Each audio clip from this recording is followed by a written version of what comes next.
Ao meu ver, a Eucaristia é o tesouro mais precioso da Igreja Católica. Ela é um dos pilares que sustenta a nossa Igreja. E diante desse tema tão importante, surgem algumas dúvidas, como por exemplo, o que de fato é a Eucaristia?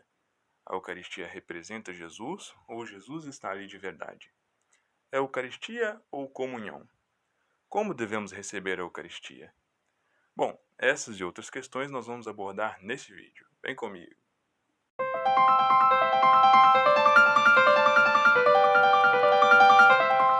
Olá, paz e bem para você. Seja bem-vindo a mais um vídeo do canal Sejamos Mais Católicos. E conforme os comentários do vídeo anterior, hoje nós falaremos sobre a Sagrada Eucaristia. Então, se você quer entender melhor sobre esse sacramento, sobre a Eucaristia, saber do que se trata, este vídeo é para você.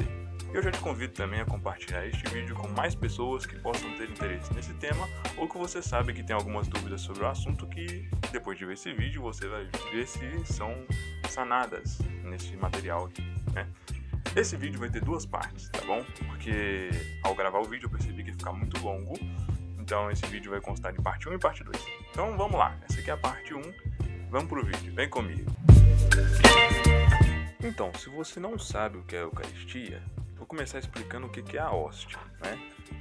A hóstia, vamos dizer, as partículas, né? É aquele disco branco que o padre ergue na Santa Missa e que os católicos recebem no rito da comunhão, durante a Santa Missa, ou em outros ritos próprios onde é distribuída a comunhão, né, a Eucaristia. A hóstia e as partículas, elas são compostas de água e farinha de trigo, que eram os ingredientes básicos do pão na época de Jesus. Então já perceba esse link que tem. Bom, mas o que de fato é a Eucaristia? Para entender um pouco melhor, a gente vai pegar algumas referências do Catecismo da Igreja Católica.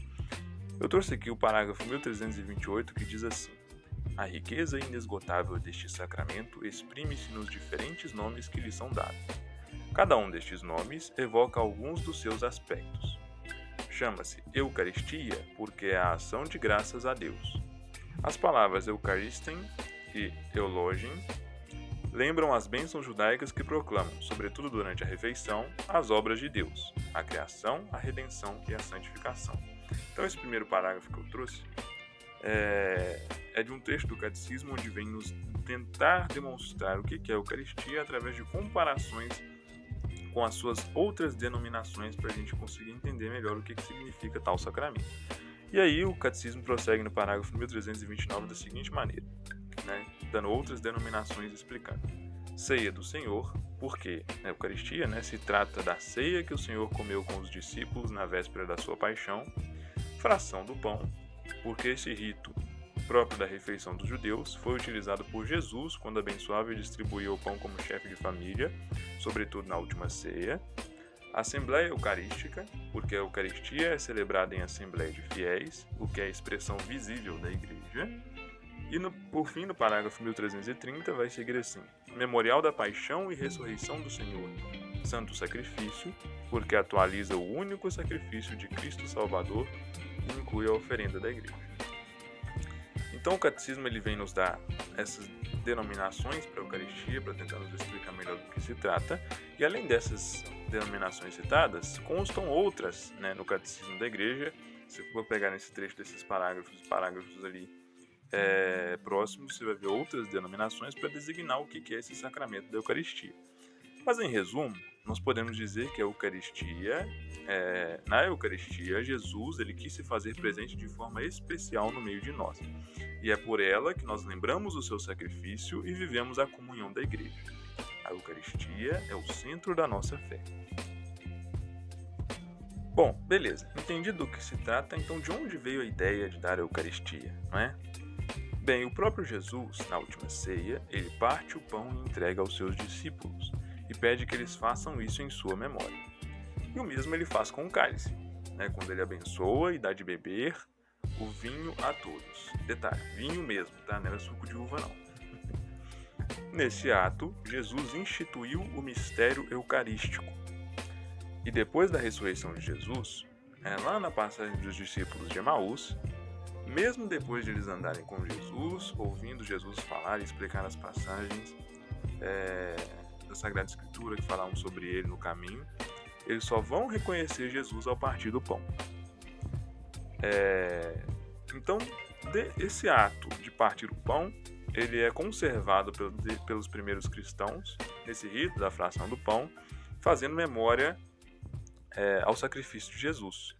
E quando a gente vai ver passagens, por exemplo, lá em Atos dos Apóstolos, nós vamos ver que diz, né, que as comunidades elas se conservavam na união, fazendo a fração do pão, entre outros aspectos. Então esse rito da fração do pão, ele é conservado desde os primeiros apóstolos, fazendo memória à paixão de Jesus Cristo.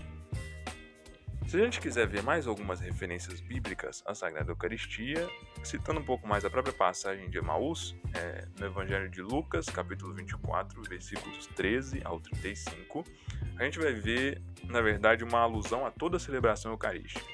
Jesus, o Senhor, ele se põe no meio daqueles discípulos, fala sobre as passagens bíblicas que tinham a ver com ele, é meio parecido com o que a gente faz na missa, né? Primeiro você lê as leituras, depois o padre explica sobre as leituras, né? E aí Jesus, depois de ele falar dessas passagens, ele permanece oculto aos olhos daqueles que o ouviam, e eles só vão reconhecer ele na fração do pão, a Eucaristia, não é? Então, na missa também, a gente primeiro tem as leituras, o padre depois explica as leituras, depois que a gente vai para a liturgia eucarística, e por fim a gente vai fazer a comunhão, né? Outra passagem que faz referência clara à Eucaristia na Sagrada Escritura está em 1 Coríntios, capítulo 11, versículos 23 a 26. Vai dizer assim: Eu recebi do Senhor o que vos transmiti, que o Senhor Jesus, na noite em que foi traído, tomou o pão e, depois de ter dado graças, partiu e disse: Isto é o meu corpo, que é entregue por vós. Fazei isto em memória de mim.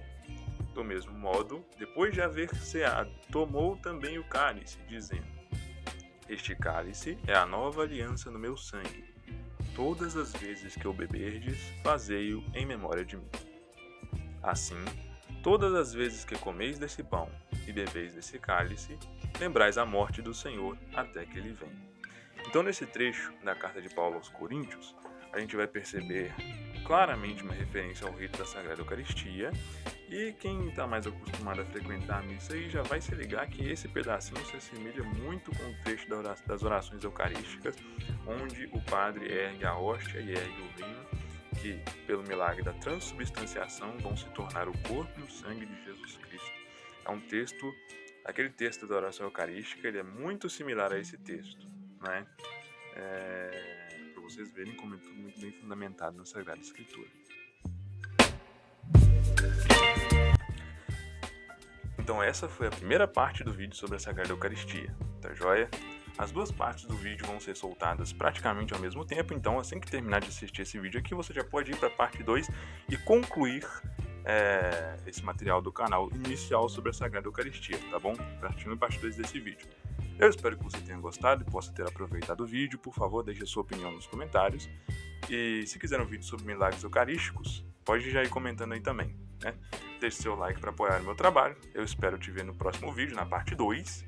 E,